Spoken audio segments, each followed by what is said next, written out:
सालों तक ब्रिटेन ने चीन से सहयोग मांगा, लेकिन अब यह चीनी खतरे के प्रति जाग रहा है और यह कड़ा रुख अपना रहा है।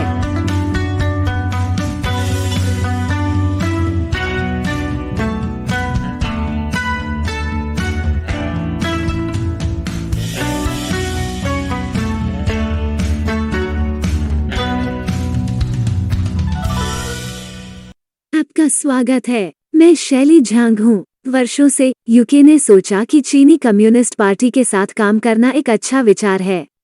पैसा बनाना था और निश्चित रूप से सीसीपी पर अपनी बात रखने के लिए भरोसा किया जा सकता था। यह उसी तरह है जैसे लोग सोचते थे कि सिगरेट पीने से खांसी को रोका जा सकता है। जी, मुझे आश्चर्य है कि लोग डॉक्टरों पर भरोसा क्यों नहीं करते। 2015 के इस बयान में यूके सरकार ने दावा किया कि चीन के साथ सहयोग एक स्वर्ण युग।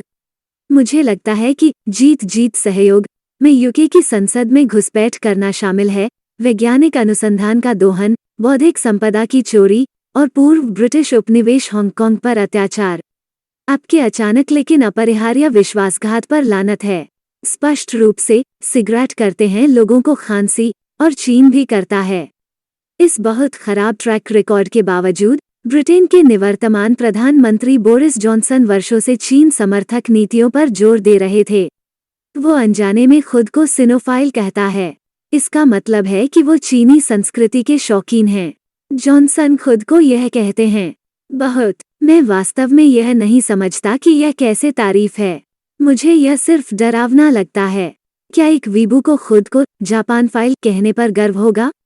शायद हो सकता है। मुझे लगता है कि यह स्वाभाविक है जब आपके पास ब्रिटेन के अधिकारियों के बिस्तर पर कई खूबसूरत चीनी महिलाएं हैं। लेकिन निश्चित रूप से बोरिस जॉनसन नहीं।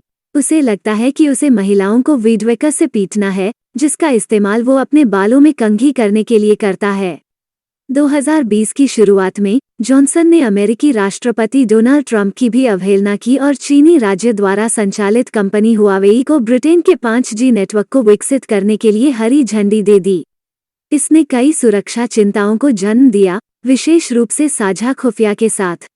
जॉनसन ने अंततः पाठ्यक्रम को उलट दिया और हुआवेई पर प्रतिबंध लगा दिया, हालांकि तुरंत नहीं। G7 के नेताओं में शामिल होने और चीन का मुकाबला करने के लिए अमेरिका और ऑस्ट्रेलिया के साथ गठबंधन के बाद भी जॉनसन के पास अभी भी चीन के लिए एक चीज थी। क्योंकि चीनी निवेश से कौन मुंह मोड़ सकता है? तुम्हें पता है, चीनी निवेश। इस साल फरवरी में जॉनसन ने कहा कि वो अब भी मानते हैं कि चीन के साथ घनिष्ठ आर्थिक संबंध बनाना एक अच्छा विचार है। कई अंग्रेज शासक भी ऐसा ही सोचते हैं। सहयोग को प्रोत्साहित करने के लिए पूर्व चीनी राजदूत के साथ लॉर्ड्स का एक समूह यहाँ मिल रहा है। क्योंकि दोस्तों के बीच थोड़ी सी भी घुसपैठ, शोषण, चोरी और जुल्म क्या है? क्या मैंने कहा दोस्तों? मेरा मतलब पैसे। लेकिन बोरिस जॉनसन सितंबर में प्रधानमंत्री के रूप में पद छोड़ देंगे। और इसका मतलब है कि यूके चीन संबंध बदल सकते हैं। मैं ब्रेक के बाद समझाऊंगा। Welcome back. The UK government has had mixed feelings when it comes to working with China. On the one hand, China is run by an authoritarian regime that wants to control the world. On the other hand, money. And investments. During his tenure, former British Finance Minister Rishi Sunak sided with Prime Minister Boris Johnson in pushing hard for economic deals with China, despite the risks. But it also means recognizing the links between our people and businesses, cooperating on global issues like health, aging, climate and biodiversity, and realizing the potential of a fast-growing financial services market with total assets worth £40 trillion. And it is precisely because we are taking steps to protect our domestic economic resilience that we can pursue with confidence an economic relationship with China in a safe, mutually beneficial way without compromising our values or security. Why are smart people such idiots? That's like saying that stripping naked and slathering yourself in honey and salmon is mutually beneficial for you and a bear. Rishi Sunak is now running for the leadership of the Conservative Party. If he wins, it means he would become Prime Minister to replace Boris Johnson.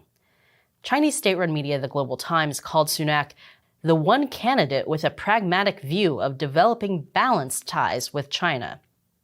You've heard of weeaboos. China essentially thinks Sunak is a CCP-aboo. But to everybody's surprise, Sunak now seems to be changing his tune, calling China and the Chinese Communist Party the #1 threat to Britain and the world. China is a threat to our national security. It's a threat to our economic security. Sunak says that if he becomes prime minister, he'd close all 30 Confucius Institutes in the UK. He'd build a NATO-style international alliance to tackle Chinese cyber threats, counter Chinese industrial espionage and IP theft, prevent Chinese acquisitions of key British assets, and slap a kick me sign on Xi Jinping's back. Okay, he didn't actually say that, but a girl can dream. Sunak also pledged to lead the world in standing up to China's technological aggression by forcing British universities to disclose any foreign funding partnerships of more than £50,000. Money made from the Chinese Communist Party should weigh on people's consciences, and you can tell exactly how much it weighs in the UK since their money is in pounds. And if you're wondering why Sunak is suddenly going hard on China, well, I don't know for sure, but it might have something to do with his main opponent in the leadership election, Foreign Secretary Liz Truss. She's also been hard on China for years now, but in a way that the Chinese Communist Party really hates. During the leadership contest, she was reported to have told MPs she would formally recognize the Chinese government's actions in Xinjiang as genocide. I mean, really, really hates. I'm very clear, after the appalling abuses in Xinjiang, after the terrible actions on Hong Kong, and the most recent outrage, which is China working with Russia and essentially backing them in the appalling war in Ukraine, we have to take a tougher stance. We have to learn from the mistakes we made of Europe becoming dependent on Russian oil and gas.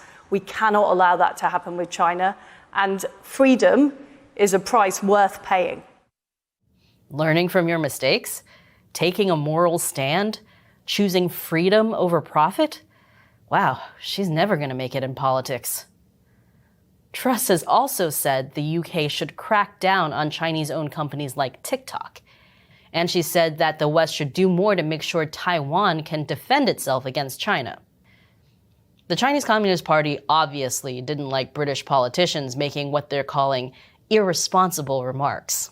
According to Chinese state-run media, if it further worsens its ties with China, Britain will definitely suffer more. Yeah, if you don't strip naked and slather yourself in honey and salmon, you'll definitely suffer more than the hungry bear.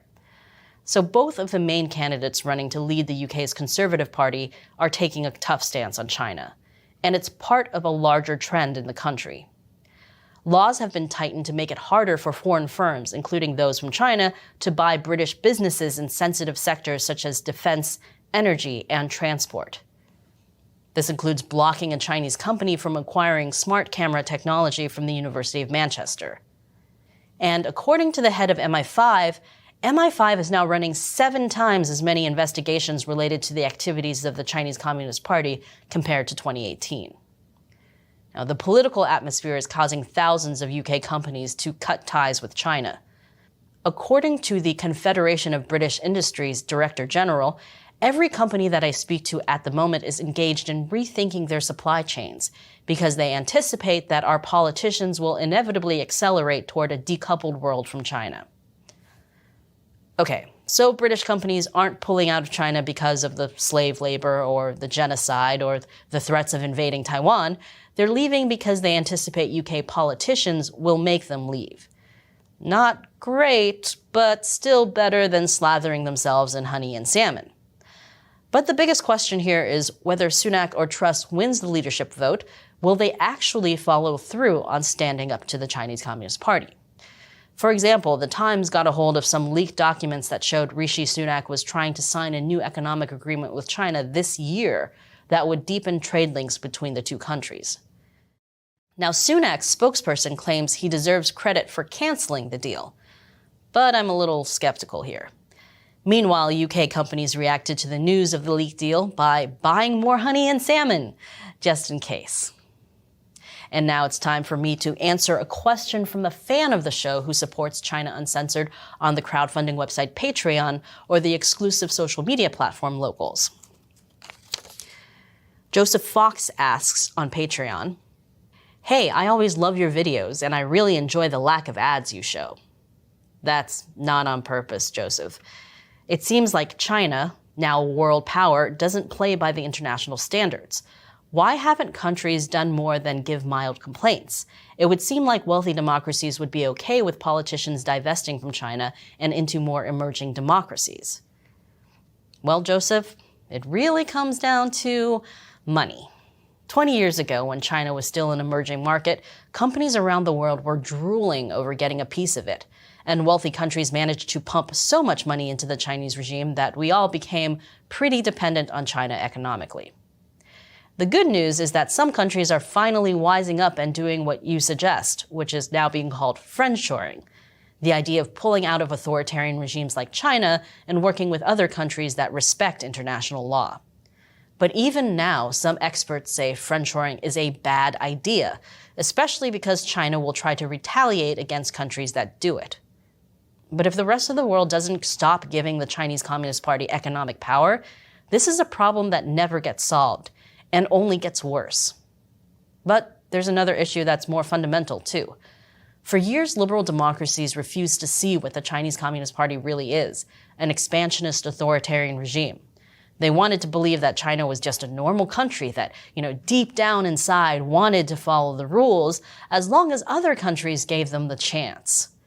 Even now, as the Chinese Communist Party commits genocide, there are Western officials who act like we just need to convince the party to stop undermining the international rules-based order. Can't we all just get along? No, not according to the Chinese regime. And if liberal democracies don't see that clearly, we're all in trouble. Thanks for your question, Joseph Fox, and for supporting China Uncensored on Patreon. We couldn't do this show without you, because China Uncensored is supported mainly by viewers like you. So visit patreon.com/China Uncensored and contribute $1 or more per episode. We rely on your support to help us keep making episodes like this. Once again, I'm Shelley Zhang. Thanks for watching China Uncensored.